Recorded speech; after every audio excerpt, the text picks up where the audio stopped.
So we living over on Forest East on Redan. We knew everybody in the neighborhood. You had the Allberries at the end of the block. That was Ricky Allberry, Tai, and India.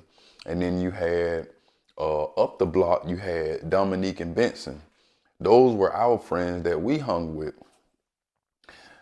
Dominique and Benson were brothers through marriage, but Dominique was the oldest and he was like a bully. Benson was just really trying to keep up. One day we go out there and get to playing, me, with my older brother and my younger brother. Me, my older brother, and my younger brother. We up Dominique Benson house playing Mortal Kombat. The first Mortal Kombat on Super Nintendo. That's how old this is. Some kind of way, we get the winning on the game, and you know, because we would go up there and we would play against them, but it was their game, so they had the advantage thinking that they were just gonna win. And this not supposed to get serious at all. Some kind of way we end up whooping on them on the game, and you know, it get bad. They want to fight. Dominique want to fight. Benson don't really care. Dominique is making Benson try to fight my oldest brother. We decided to just leave, going home. As we leaving and going home, Dominique and Benson come behind us, walking down the block. Dominique is hitting Benson with a stick, making him go and fight my brother for no reason. Man, Benson crying, he go and keep on pushing. He go and, you know, build himself up, and he go to pushing my brother.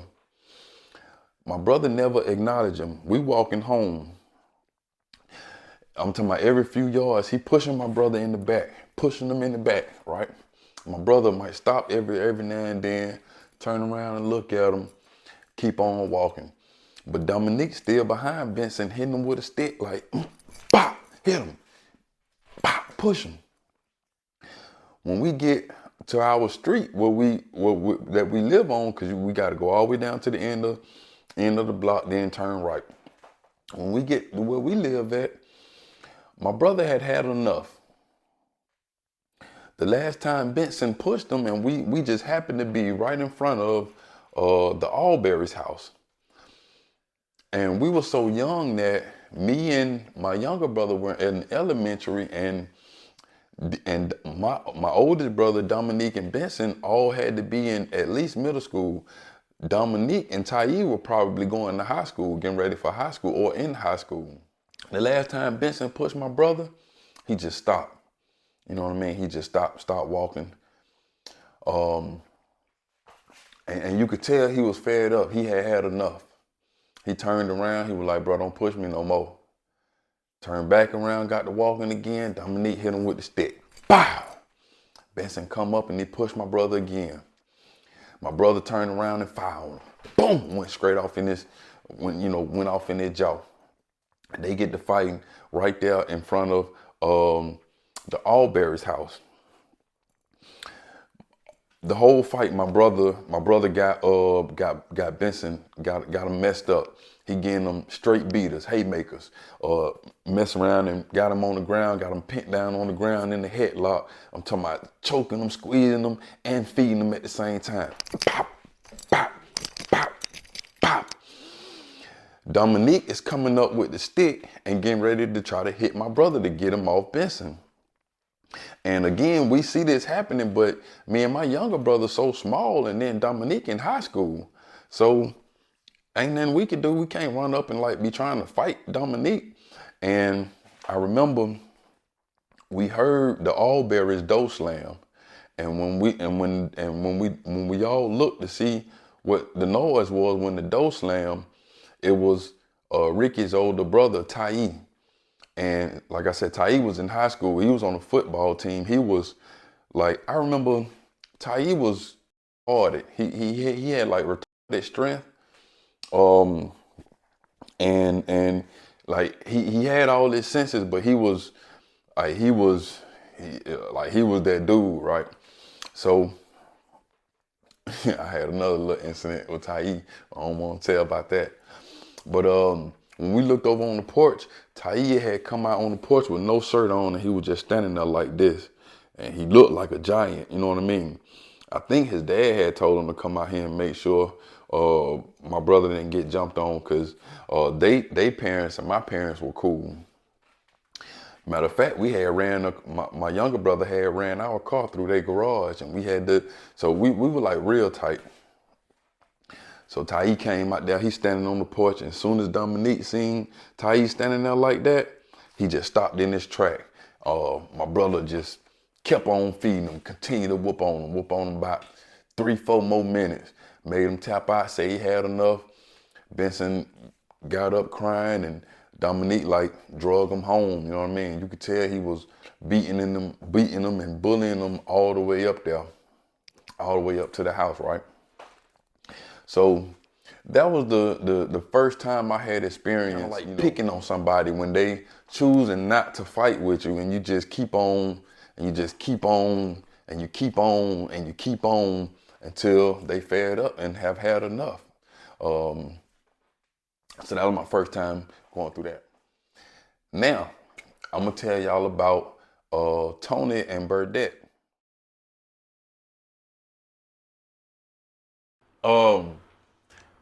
He's a whole character, and like he definitely in every story. His name Tough Ass Tony. I didn't see you call the whole name. You call it how we call it, but I ain't want to put him out there because you know what I mean. But yeah. On my channel, every time I tell a story, Tough Ass, boy, they love Tough Ass Tony. I told a story about in Dawn 15 where he was about to fight that young coming out of who? Barnett. Oh no, Barnett almost kill his ass. I remember.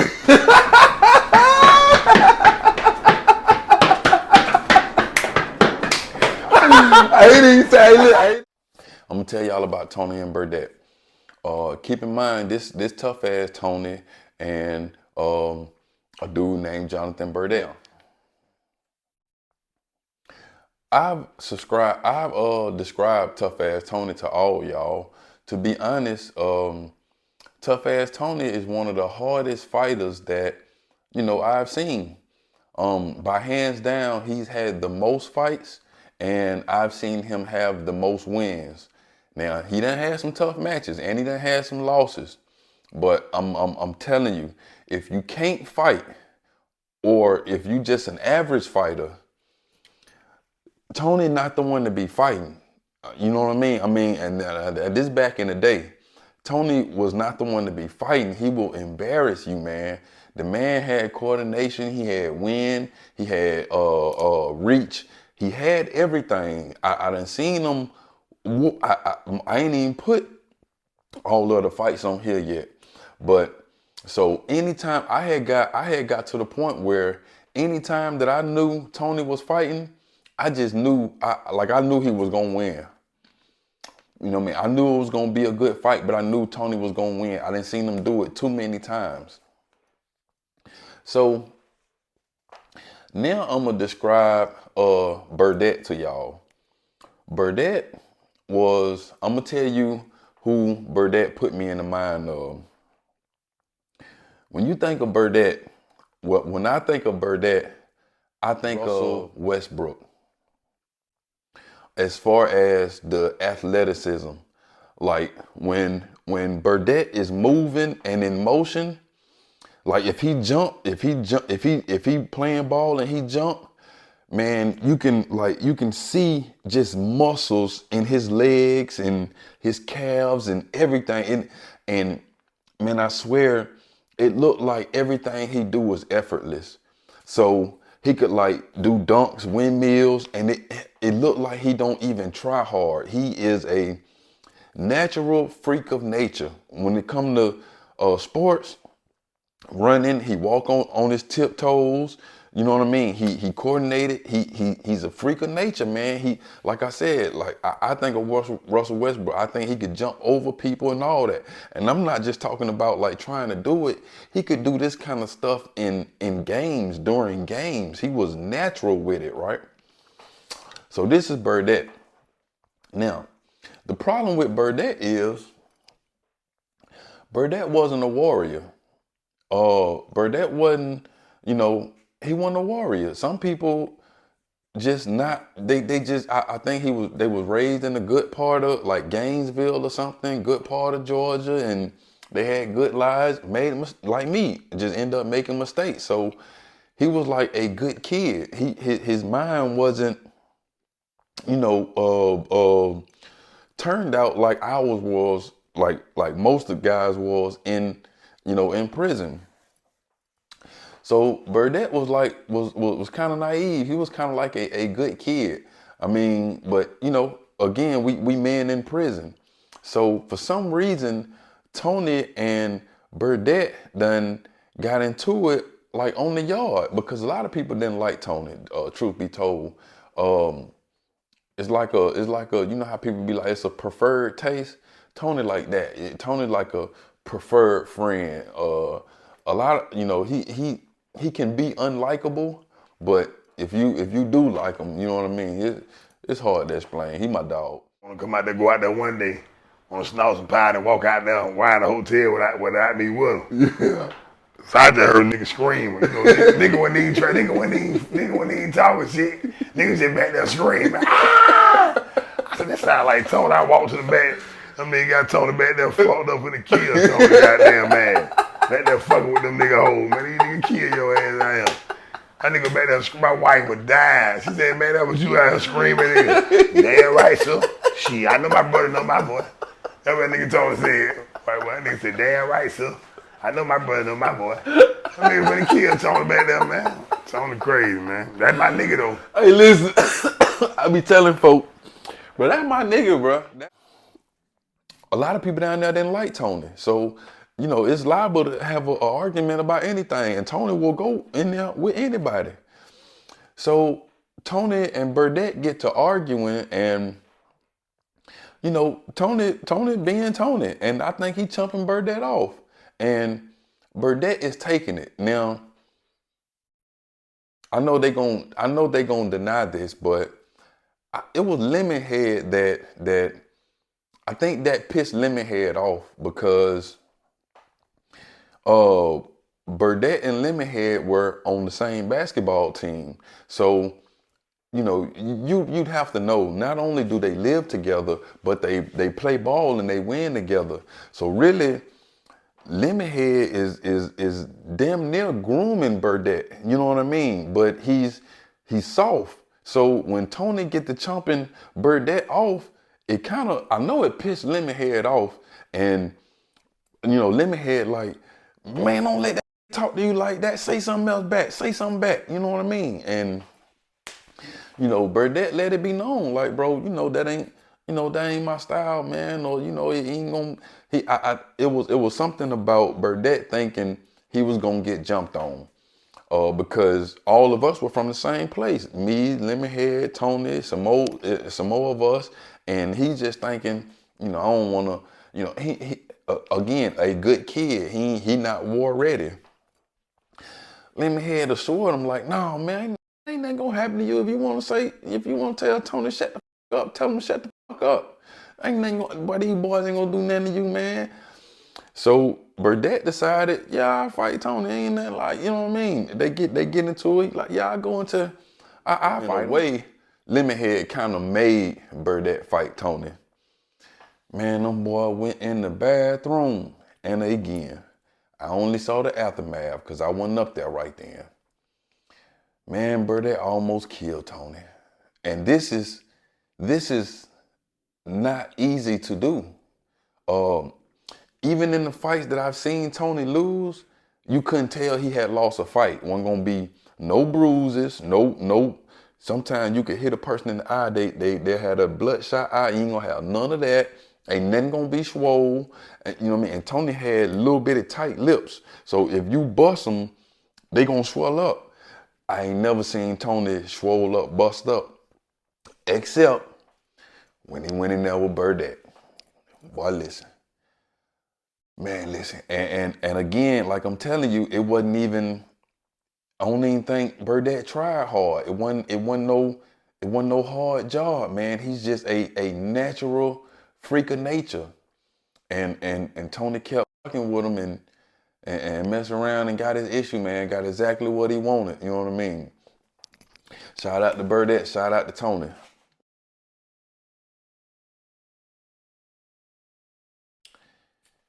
I was in dorm either 15 or 16. If I was in 16, I was still in juvenile. 15 is right next to it, which means I probably was in 15, so I probably had then went up to G1 B unit, come back down to C unit. Okay, so I'm explaining to you guys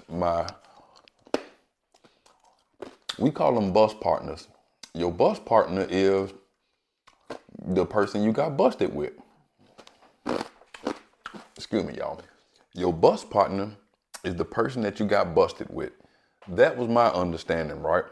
So I have 3 bus partners. I got Sean, and Teddy. All warriors from Decatur, all warriors, right? I probably was the softest one out of all of us in the beginning. Can't none of them whoop me now. I'm just talking. So Sean is like this. I had tremendous amount, still have, I said had, but still have, because again, I didn't like Sean when we were on the street, but I didn't know him. I'm not liking him just from what I see from afar. And then we ended up on a case together, and I just come to find out he's not a bad guy. But one thing that I realized was that I envied about him is,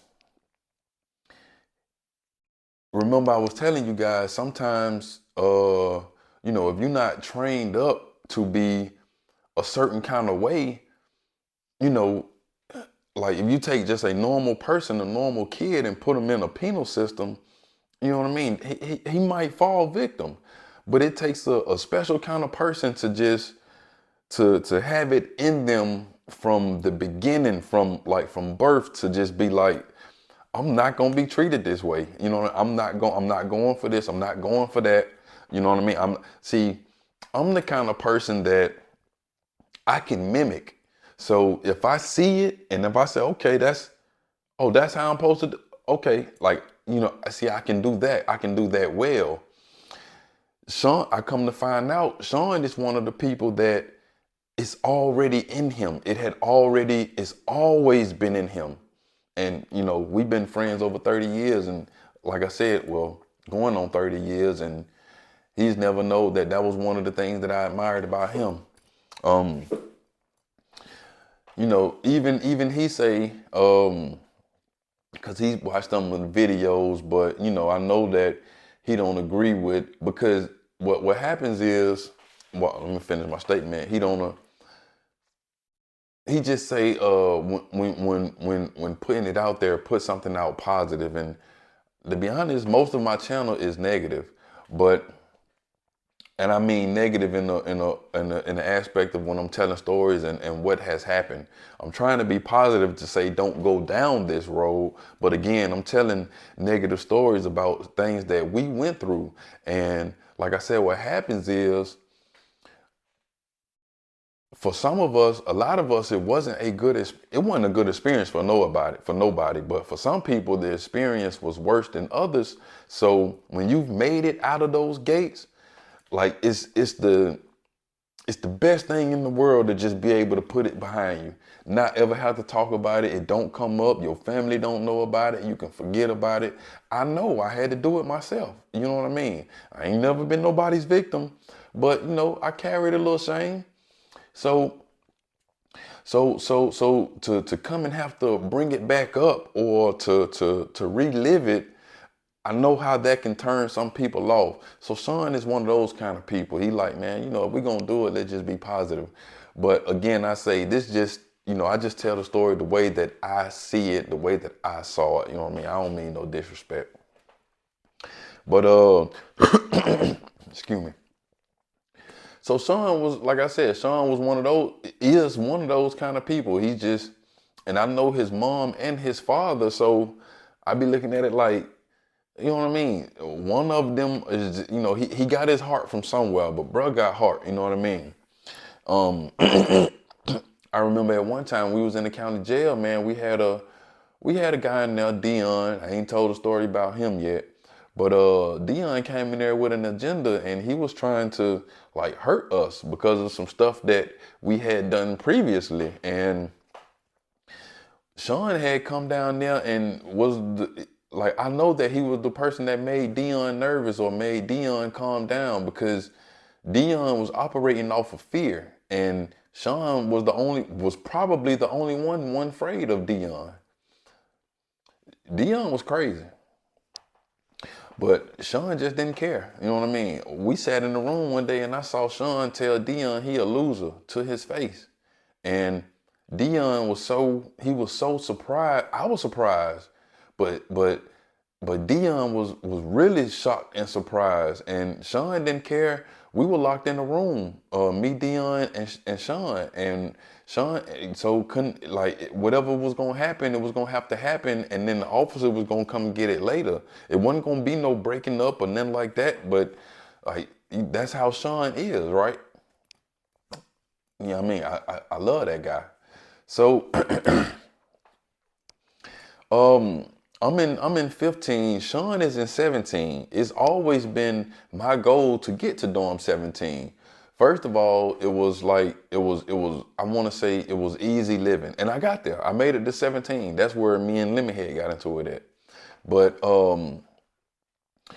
dorm 17, Sean was up in dorm 17 and I was in dorm 15, and man, they had a guy named Red Dog from Athens. So I think he was from Athens. It was either Athens or Augusta, but I think he was from Athens.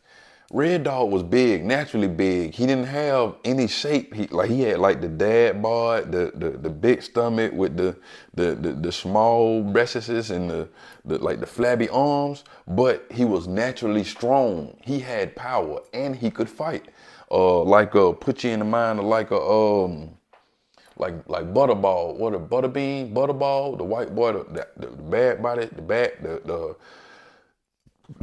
the bad built white boy that could fight. So that's how Red Dog get. But he cool, man. Every time I saw Red Dog, like before this happened, every time I would see Red Dog in passing, he will always speak to me. He's always smiling, and I didn't know where it come from because we weren't homeboys. But some kind of way, every time he see me, he like, bro, what's up, bro? And he giving me fire slapping, always, like I said, always smiling.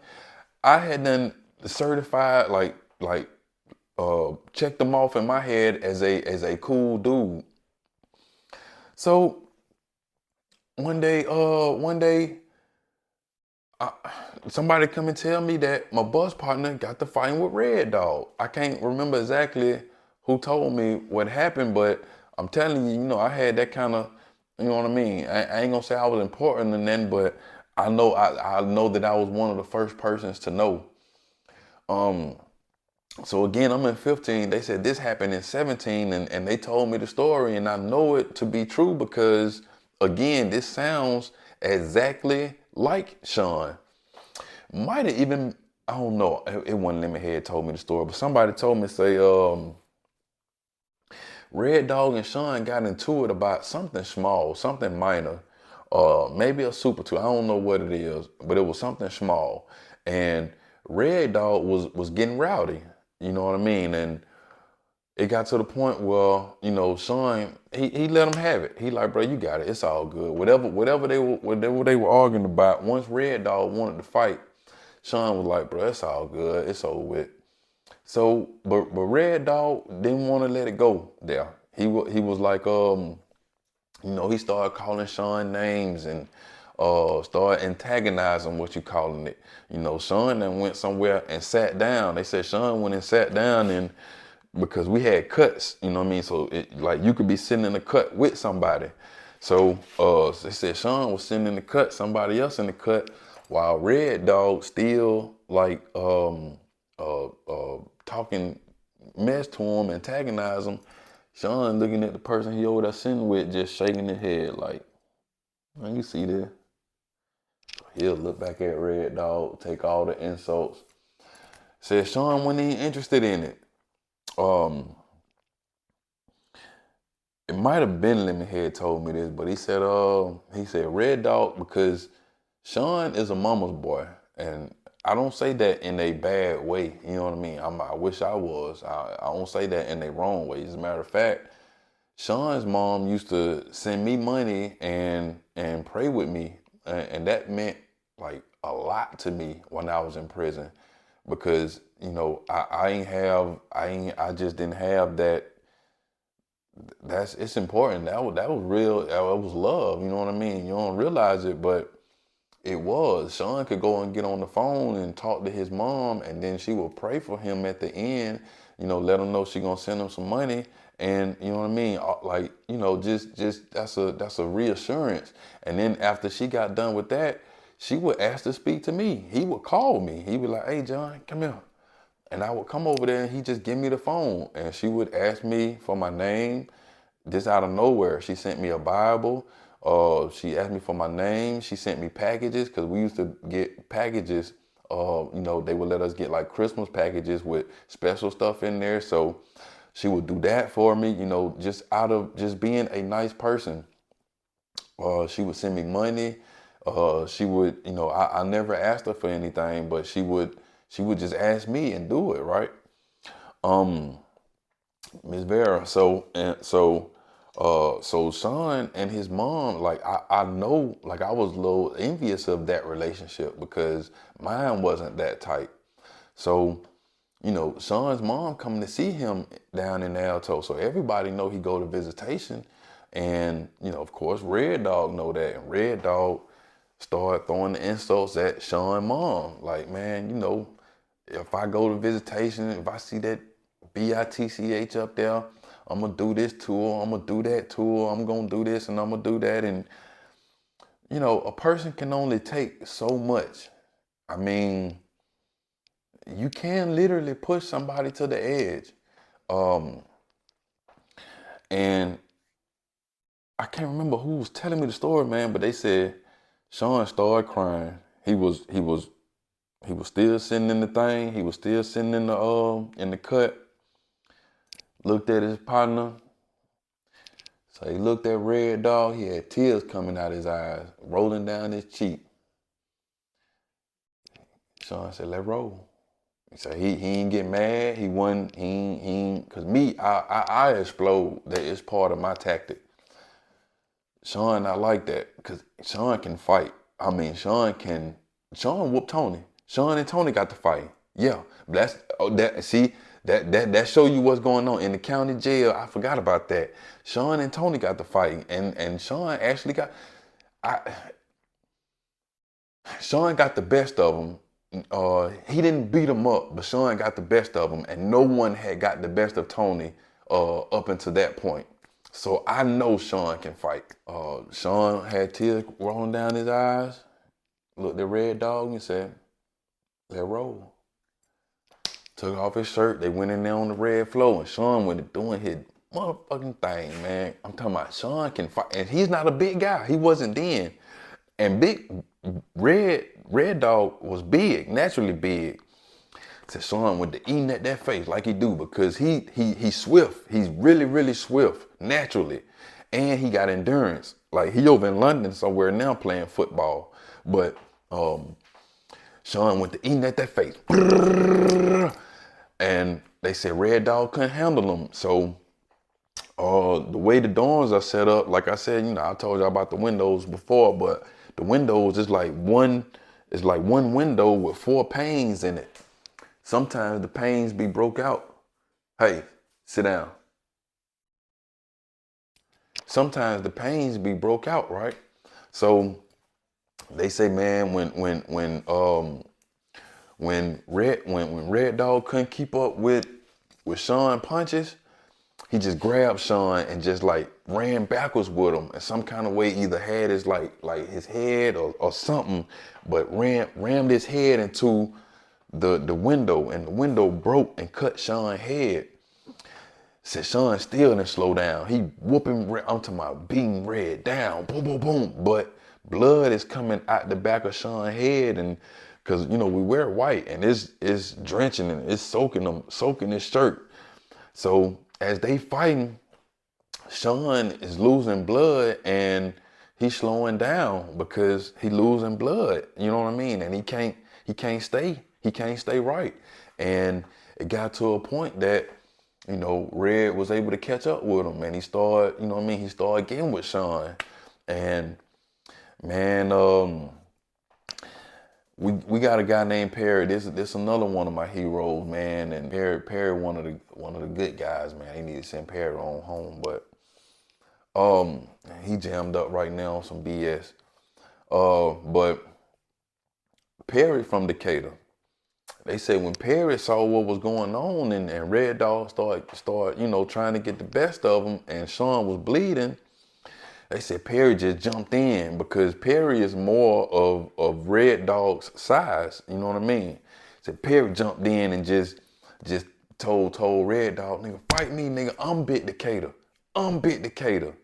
Said Red squared up with him, man. They said Perry almost killed Red Dog in there, cause Perry is like he black as hell, like an African, and he long and got that wiry strength too, like a boxer. Red Dog couldn't handle him, you know what I mean? But I know that if Sean hadn't have cut his head, he probably would have done Red bad. But you know, when the situation happened the way that it did, you know, Big Decatur had to come in. So, and I remember right after that, man, like we were going to lunch or something, and our dorms were meeting up, and I saw Perry on the yard. And before that, me and Perry knew each other, and we knew who each other were, but we weren't cool. And man, when I saw that, I saw Perry on the yard, and like he was flawless. He ain't have no, you know what I mean? And like soon as he saw me, man, I don't know why, we just started smiling. And I walked up to him and hugged him, man, and he hugged me. And it was like I told him thank you, but I know that he know what it was for, because had I been up there, I'd have done it. I'd probably jumped in while they were fighting. You know what I mean? So to hear somebody, you know, had my boy back when I couldn't, you know what I mean? It was like, man, I ain't gonna lie, it was real emotional for me. I done now, you know, I felt like I owed Perry. That was actually the second time. Well, that was the first time, but you know, another time I had to get with some nigga about Sean too. But yeah, anyway, man, those were the times when, you know what I mean, people be getting pushed too far. I'm about to go ahead and y'all go ahead and like, share, subscribe, leave a comment. I'm about to drop the entire Lemon Head interview. I want y'all to let me know what y'all think about it, man. You know, y'all know I appreciate y'all. I love y'all. And we'll go live tonight. That's gonna be Monday night. We'll go live tonight and see what's going on. All right, man. I appreciate y'all. I'm gonna see y'all later.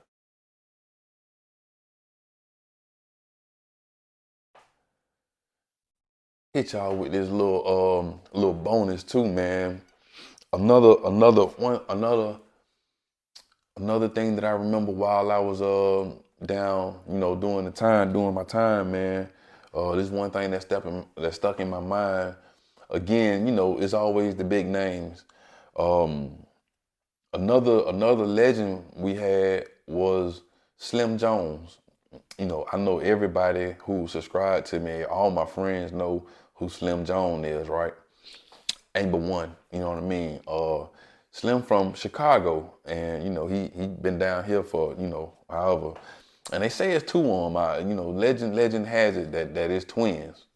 But Slim Jones now, Slim was what he was, and then so you got Shy. Shy is my homeboy, and we was in the dorm together. And he say him and Slim is cousins. I'm not saying that that's not true, because it probably is true. They probably cousins, you know what I mean? But he say Slim was his cousin, right? And it makes sense. But I would never see him. But I think Shy was a part of a different group than what Slim was, and I would see him like deal with each other, but not heavy. Like on the yard. On the yard, they might bust a lap or two, but then they both had their own thing going on. Shy loved the boxing. That's all he do. When it's free time, when it's time to hit the yard, Shy boxing. He either jogging or doing boxing exercises on the yard. He got his fist wrapped up, and you know, he make it look real good. Slim loved that basketball court. You know what I mean? Slim on the basketball court, he was every day. You know what I mean? Before he took a little injury. You know what I mean? So I remember, like I said, and you know, Slim had a big name down in Alto before I even got to where we were. You know, we was at Rivers, but he had a big name in Alto, and so I'm gonna be honest. Like in my head, when it be like I said, when I say big names, you be hearing stories about these people. So when you get a chance to see some action from them, it's like, you know, it's because like as people get older and you getting ready to go home, you know, that fighting stuff, that ain't, you know, you don't do as much fighting towards the end of your bid as you do towards the beginning. So if you get a chance to see one of these legendary people fight, like if people saw what the boxing dude name was, when Rambo was it? Man, I can't remember, but he had a son down there too. But anyway, you know, it'd be like a privilege, right? So one day Slim out there on the yard and him and this other tall dude, cause Slim tall, Slim 6 something, 6'2", 6'3". And this other tall dude, he tall, but not as tall as Slim. He like just an inch or two shorter than Slim, but he balling. He out there handling their business.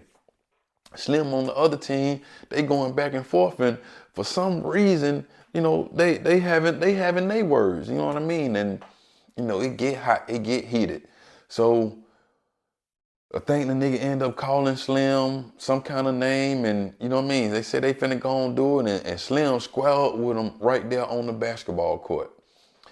The young dude, he don't back down. Again, this one of them situations where like he probably don't know of Slim's reputation, so he don't know what to be afraid of. He squared with Slim. They look like they showed, and man, you could see like Slim had already started moving in, cause like when people square up, sometimes they just stand there and go in circles waiting on one to swing. But that ain't what's going on with Slim. Slim is then actually started like taking calculated steps to see which way he gonna counter step, or if I need to step left and punch right, if I need to. So Slim he doing his thing. Nobody see Shy coming from completely across the yard. Shy coming full speed. And like when nobody noticed him till the last minute, he fly past everybody. Because Slim and everybody watching, Slim and the new dude squared up. Man, I'm talking about at the last possible moment, Shy running towards the new dude because again, he claimed, and I keep saying claim, Slim is his cousin, you know what I mean? He flying, so he see his cousin getting ready to fight. He flying down there. I mean, I'm talking about maybe a foot before he got to the guy, a foot before he got to the tall guy. I don't know what alerted him, but the guy, like, I guess peripheral or something, he looked like this and kind of moved out of the way from Shy's assault. And Shy had jumped, right? I don't know, this nigga Shy jumped like a Power Ranger. Shy jumped with like a jump punch.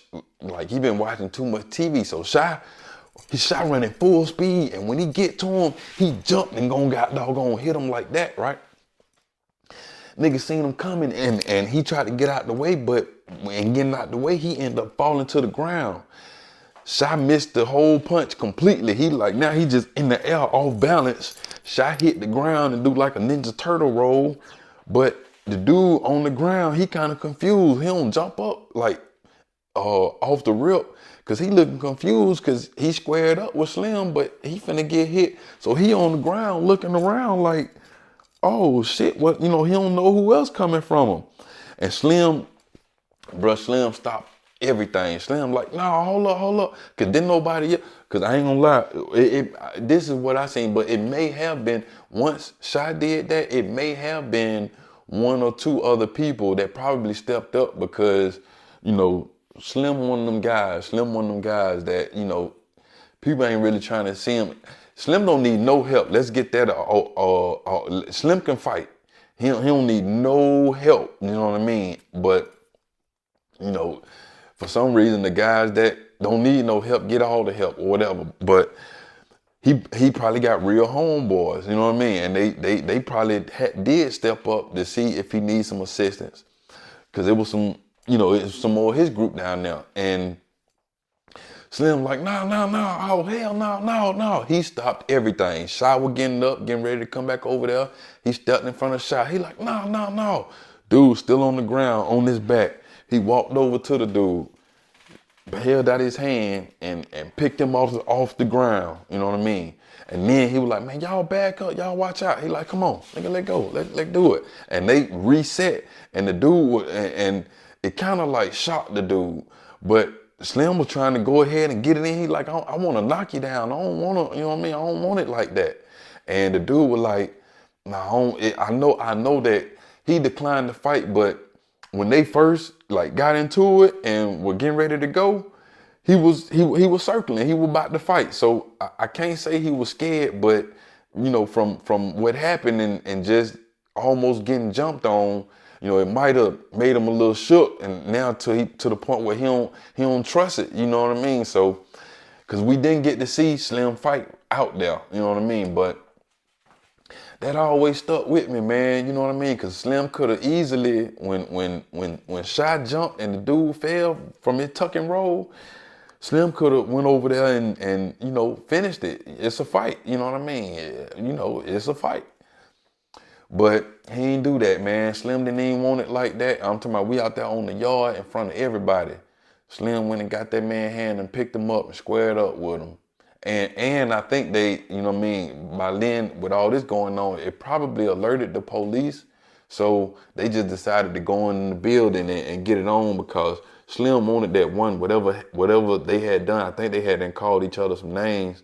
And once it gets to that point, you know what I mean? Like I said, I done told y'all. So they went on in the building, and I think Slim beat him up in the building.